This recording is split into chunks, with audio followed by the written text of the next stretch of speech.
It's a slick online magazine with a dangerous message. Inspire, an English-language read aimed at recruiting and training terrorists from within the U.S. This magazine teaches you how to make car bombs. Yeah, that's unfortunate, but that's true. Dan Roberts was a high-level agent with the FBI and says, terrorism in general is the highest concern for the FBI. So this magazine has caused alarm. In fact, the latest issue not only teaches one how to make car bombs, but it lists some of the most vulnerable U.S. cities and sites to carry out terrorism activities. Own terrorism. Now, many times we have talked about the terrorists here in the United States who are using this as a base.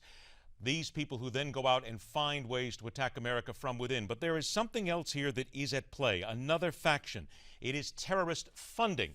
It is the funding that people have. It is the money that they have here in the United States and the money that they send on to others, other organizations, those terrorist groups who can then attack America. It is a growing problem. Let us welcome back to MidPoint the CEO of Tactical Rabbit Due Diligence Investigative Services. Everett Stern joins us today. Everett, thanks so much for being here. Thank you very much for having me on. I appreciate it. Let's make that distinction right here, because we have talked before about the fact that there are terrorists here. We've talked about homegrown terrorists. But these are people who seem to be so enamored with what terrorism groups are doing around the world that they are doing whatever they can to send money overseas to these people, and it really has suddenly caught the attention of the American government. Yeah, it is a huge, huge problem right now. There are hundreds of millions of dollars that are going over to Gaza. For instance, they're going over to Hamas. And one of the organizations in particular that Tactical Rabbit looked at and conducted an intelligence operation is the Students for Justice in Palestine. Now talk to us about the Students for Justice in Palestine, because you specifically have had some interest here and you specifically have been doing some work here with this group, or on this group, about the group. Sure. Well, Tactical Rabbit conducted a human intelligence operation on the Students for Justice in Palestine. And what they are, right now there's about 80 chapters of them right now. They're stretched across all throughout the United States on college campuses. And they're not a normal student group. I mean, what they're doing is they are literally a domestic terrorist organization. They are not a student-run organization. I mean, the leader of Students for Justice in Palestine, there's photos of him online, actually in Gaza, carrying an AK assault weapon and holding flags for Islamic Jihad. That's not normal for a leader for a student organization. All right, now is this not possible that it is just people who are donating or believe they are donating to the Palestinian cause? I'm going to play devil's advocate here a little bit. Sure. No. Look, people can donate to the Palestinian cause, but what they have to understand is that the Palestinian territory is controlled by Hamas. And what these people are doing is they are directly sending money to Hamas. And that is a terrorist organization according to the United States State Department. Not only that, their statements and actions against Jewish students and Christian students on campus is appalling, and they're terrorizing students here on campus. Let me give you an example. At Florida Atlantic University, they actually issued eviction notices to Jewish students using the Palm Beach County seal, and the police had to put a cease and desist order on them. That's not what a student organization does. Now, you would claim that there are statements that would indicate a support of Hamas that came from SJP. What are those statements?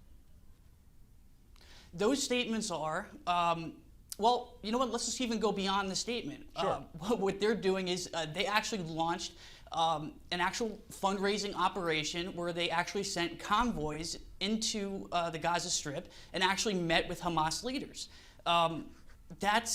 That's beyond a statement. That's an action. And again, in the United States of America, of course, we have freedom of speech. I will defend anyone's right to say that they are a huge supporter of Hamas. They're the best organization on the planet. I'm all for that. But where the line has to be drawn is when you take one penny and you send it over there. That's not freedom of speech. That's a federal offense. When did the United States start to become interested in this, and what are they doing now in order to try, maybe not even to stop it, but at least to ferret out the groups that are here sending money to Hamas or to other groups as well? Because I'm going to say that while you're talking about the SJP and Hamas, this also is a problem that has happened across the board in sending money to other terrorist organizations such as ISIS. Right, no, and that's true. At least supporting organizations like Students for Justice in Palestine.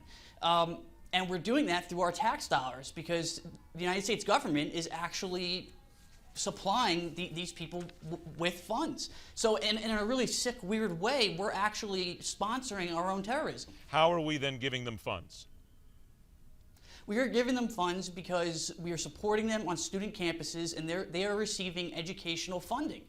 They are viewed as a student organization, and they're being supported as such. That is taking our tax dollars and using it for the profit and good, which eventually goes to Hamas.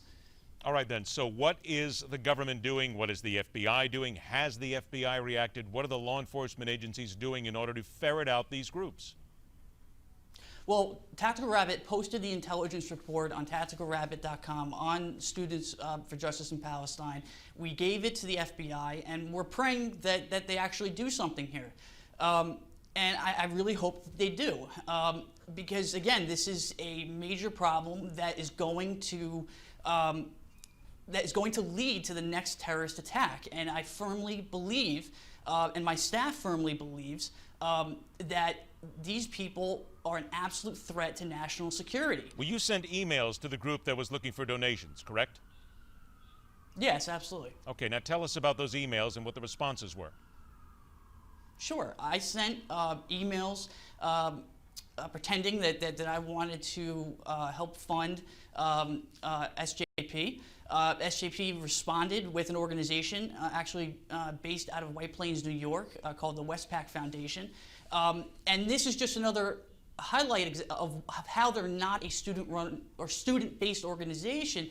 Well, let me take that back. They are student-based, but they're not functioning as a student organization because they're taking funds from the outside of campus and they are giving it to organizations like Westpac, and then they are sending it overseas. That is domestic terrorism. That's not a student-run organization. What kind of an answer did you get back from these folks? Were they asking you for donations? Did they give you an amount of donations? Did they tell you where they were going to? Yeah, they told me to get to the people on the ground in Gaza. I needed to send the money. And again, I posted the actual email. I provided that email to the FBI. And it needs to be looked at. And it's definitely a major concern. How prevalent are these groups when it comes to sending money to organizations such as ISIS, or perhaps even if you were to look at the two men who were involved in the Boston Marathon bombing, how much money that they may be sending back home or to other terrorist organizations? How widespread is this in the United States?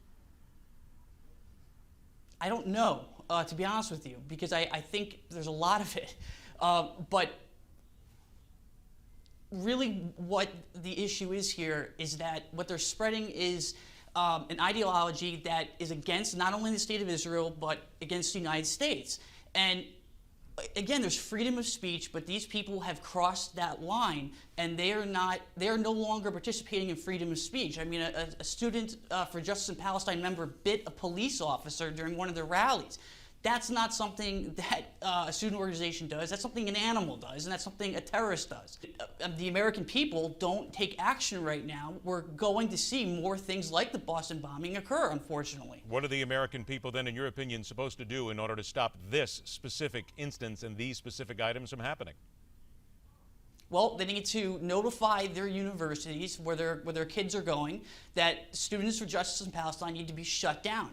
Northeastern University shut them down for a short while, but then they felt extreme political pressure from the extreme left, and then they reinstated their charter. Same thing at Florida Atlantic University. But it needs to be made very clear, the parents need to make it, and Americans in general need to make it very clear that we will not accept Students for Justice in Palestine operating in the United States. Everett Stern, you've taken it to another level here. You've decided to go ahead and see if the government will react. We'll stay in touch, and hopefully they will sooner or later, and people will listen to the warning. We thank you so much for joining us. Thank you. All right, and it should be pointed out, too, that when we talk about people who are sending money to other groups overseas, in Alexandria, Virginia, earlier this year, 5 people worldwide, including a Northern Virginia woman, charged with funneling money to the al-Qaeda-linked extremist group al-Shabaab in Somalia. There are other cases such as these. Al-Shabaab was designated a terrorist group in 2008. In 2012, the leaders of al-Shabaab and al-Qaeda said they were merging. But what we have here are instances where American citizens are sending money to terrorist organizations. It is that the U.S. government is starting to look at and starting to pay close attention to as well. They are more than just homegrown. They are looking to spread their money worldwide. Later on this hour, the banning of cookies, which of course means another degradation of American society. That and a whole lot more coming up when we continue right here on MidPoint.